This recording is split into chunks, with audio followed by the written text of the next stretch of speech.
जानिए भगवान किन लोगों का साथ कभी नहीं देते।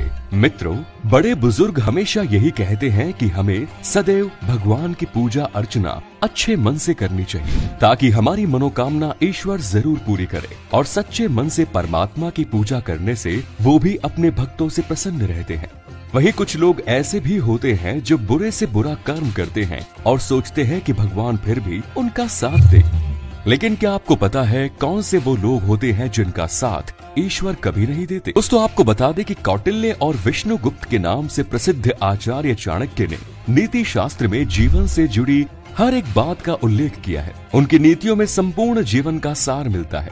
चाणक्य ने अपनी नीति में ये भी बताया है कि कौन से वैसे मनुष्य हैं जिनका साथ ईश्वर नहीं देते। पहला, पूजा पाठ और दान न करने वाले लोग। ऐसे मनुष्य जो परमात्मा की भक्ति नहीं करते और न ही कभी दान पुण्य करते हैं, ऐसे लोगों का जीवन व्यर्थ होता है। ऐसे लोगों से भगवान कभी प्रसन्न नहीं होते, न ही उन्हें अपनी जिंदगी में सफलता मिलती है। और तो और उन लोगों को इस जन्म और मृत्यु के बाद भी कुछ अच्छा नसीब नहीं होता। इसलिए अपने इस जन्म और अगले जन्म को बेहतर बनाने के लिए प्रभु की आराधना और जरूरतमंदों की मदद भी करनी चाहिए। दूसरा, अच्छा व्यवहार न करने वाले लोग। ऐसे लोग जिनका व्यवहार खराब होता है और दूसरों से भी वो ऐसे ही पेश आते हैं, उनके साथ हमेशा बुरा या गलत होता है।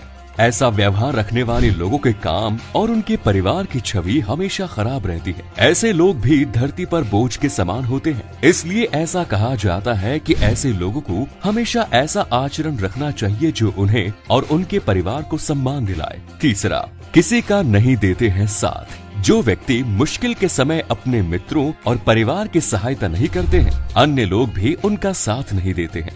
परेशानी के समय इन लोगों की कोई मदद नहीं करता। ये अकेले ही अपने जीवन में लड़ते व जूझते रहते हैं। चौथा, ज्ञान न लेने वाले लोग। जो मनुष्य जीवन में कभी ज्ञान अर्जित नहीं करते, उनकी संपूर्ण जिंदगी बेकार व व्यर्थ जाती है और भगवान भी उनका साथ नहीं देते, क्योंकि वो किसी भी चीज में अपना ध्यान नहीं लगाते। इसलिए जितना संभव हो उतना ही लोगों को ज्यादा से ज्यादा ज्ञान लेने का प्रयास करना चाहिए। मित्रों, अब आपको बताते हैं कि ऐसे कौन से वो लोग हैं जिनका अपमान भूल से कभी नहीं करना चाहिए। माता पिता। मित्रों, चाणक्य नीति के अनुसार जो माँ आपको जन्म देती है, आपको उसका तिरस्कार या अपमान कभी नहीं करना चाहिए। जन्मदाता माता कई कष्ट झेलते हुए अपने बच्चे को 9 महीने तक गर्भ में रखती है। जीवन का एकमात्र ही ऐसा ऋण है जो कभी भी कोई चुका नहीं सकता। एक नई जिंदगी को इस दुनिया में लाने के लिए वो मृत्यु के रास्ते से होकर गुजरती है। इसलिए हमें हमेशा उसका आदर सम्मान करना चाहिए। इसके साथ ही ये भी बता दे कि एक व्यक्ति अपने संतान के जन्म से पहले ही पिता बन जाता है। वो अपनी इच्छाओं अभिलाषाओं का त्याग कर इस प्रयास में लग जाता है कि वो अपने बच्चे की इच्छाओं को कैसे पूरा करे। इसलिए कहा जाता है कि माता की तरह पिता का अनादर भी नहीं किया जाना चाहिए। जो लोग अपने माता पिता को खुश रखते हैं, उन्हें सभी देवी देवताओं की कृपा मिलती है। ब्राह्मण मनुष्य को अच्छी शिक्षा देकर सही व सीधे रास्ते पर ले जाया जाता है। और तो और पुराण के अनुसार ब्राह्मण का अपमान करना महापाप माना जाता है। यदि ब्राह्मण किसी से प्रतिशोध लेना चाहे तो वो पूरे कुल का नाश कर सकता है। ब्राह्मण हमें पूजा पाठ की सही विधि बताते हैं जिससे भगवान की कृपा प्राप्त कर सकते हैं। इनका अपमान करने वाले व्यक्ति को किसी भी पूजा पाठ का फल नहीं मिलता। यही वजह है कि कभी भी हमें इनका अपमान नहीं करना चाहिए।